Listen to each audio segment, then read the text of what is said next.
Alors, on va passer maintenant à la notion de loi conditionnelle. Donc, j'ai xy, un couple de variables aléatoires réelles définies sur un espace probabilisé fini, oméga, p de oméga et la probabilité p. Et je considère un petit y appartenant à y de oméga, tel que la probabilité de y égale y est différente de 0. Alors bien sûr, c'est quand on définit une loi de probabilité, dans y de oméga, sur une variable aléatoire y, généralement le y de oméga, tous ces éléments ont une probabilité qui n'est pas nulle. Mais on fait quand même la précision.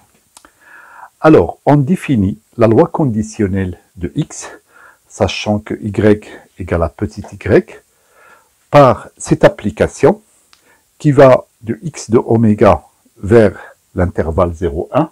J'aurais pu dire aussi vers R, mais comme c'est une probabilité, elle est nécessairement à valeur dans 0,1, qui a petit x, fait que chaque élément de x de oméga va associer la probabilité conditionnelle grand X égale petit x, sachant que y est égal à y. Alors, soit cette probabilité, on arrive à la calculer directement, soit si on n'arrive pas, eh bien, généralement, avec le couple, on a la loi conjointe et les lois marginales. Et donc, on applique tout simplement la formule classique, la probabilité de x égale x, sachant que y égale y, égale à la probabilité de x égale petit x inter y égale petit y. Donc, on fait intervenir la loi conjointe du couple, et puis aussi divisé par p de y égale y. Et là, on fait intervenir la loi marginale de y. Et inversement, si on a x qui appartient à x de oméga, tel que, bon, on donne la précision quand même, p de x égale x est différent de 0. Donc, on va définir la loi conditionnelle de y, sachant que x égale à petit x, par l'application, qui va cette fois-ci de y de oméga vers 0,1, qui à chaque élément de y de oméga, petit y, va associer la probabilité pour que y soit égal à y, sachant que x égale x. Et là, bien sûr, cette probabilité conditionnelle, on peut l'exprimer en fonction de la loi conjointe et en fonction de la loi marginale de x. Alors, les variables aléatoires réelles qui suivent ces lois conditionnelles sont notées respectivement. Donc, pour la première, elle est notée grand X avec un indice Y égale Y. Donc, voilà, c'est la loi, donc, la loi qui va, que va suivre cette variable, c'est la loi conditionnelle. Et puis, la deuxième, c'est Y, sachant que X égale X. Alors, comme exemple, je vais revenir à l'exemple que j'ai utilisé dans tout le chapitre. Voilà, donc je rappelle le couple XY, c'est le maximum, X c'est le maximum des deux lancers du dé, et Y c'est le minimum des deux lancers.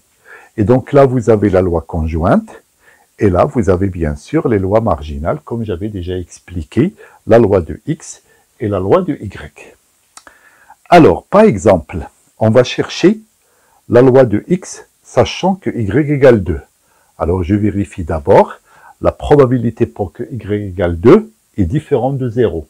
Donc, je peux définir cette loi conditionnelle. Alors, bien sûr, x va prendre les mêmes valeurs, 1, 2, 3, 4. Et il faut trouver pour chaque valeur la probabilité pour que x soit égal à petit x, sachant que y égale 2. Donc, de la même manière, bon, je vais vous donner les deux à chercher. Après, on va faire la même chose avec y, c'est-à-dire on va poser x égale, pardon, c'est grand X égale 4. Et donc ça, c'est la condition. Je vérifie la probabilité pour que grand X soit égal à 4 est égal à 7/16, donc il est différent de 0. Et donc là, il faut trouver la loi conditionnelle de y, sachant que x égale 4. Donc, je vous laisse appuyer sur pause, chercher, et puis après, vous revenir vers moi pour regarder la correction. Alors, on va chercher ces lois conditionnelles. Donc on commence par la probabilité de x égale 1, sachant que y égale 2. Donc je regarde, p de x égale 1, inter y égale 2, je trouve tout de suite 0. Divisé par la probabilité de y égale 2, ça fait 0. D'ailleurs, on peut le trouver directement lorsque,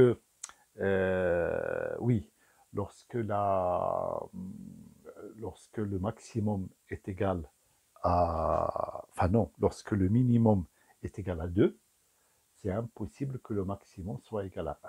Donc c'est pour ça que ça donne une situation impossible. Après, la probabilité de x égale 2, sachant que y égale 2. Donc là, je regarde la loi conjointe, ça fait 1/16e.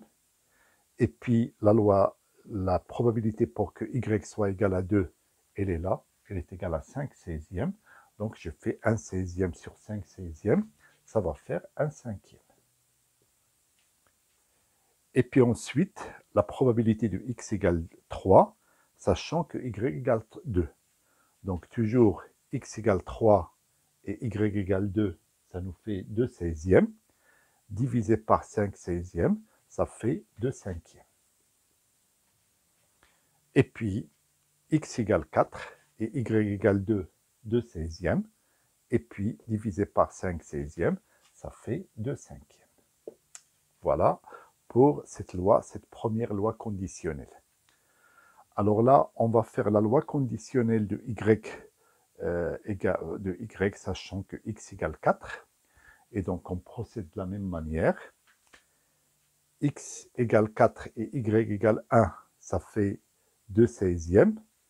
Divisé par la probabilité de x égale 4, eh bien, ça va faire 2/7e. Ensuite, pardon, non, j'ai dit une bêtise. Donc, oui, c'est bon. X égale 4, non, j'ai pas dit bêtise, ça va. Donc, x égale 4 et y égale 2.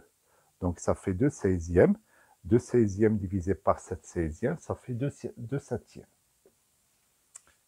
Et puis x égale 4 et y égale 3, ça donne à nouveau 2/16e. Divisé par 7/16e, ça fait 2/7e. Et puis x égale 4 et y égale 4, ça fait 1/16e. 1/16e divisé par 7/16e, ça fait 1/7e.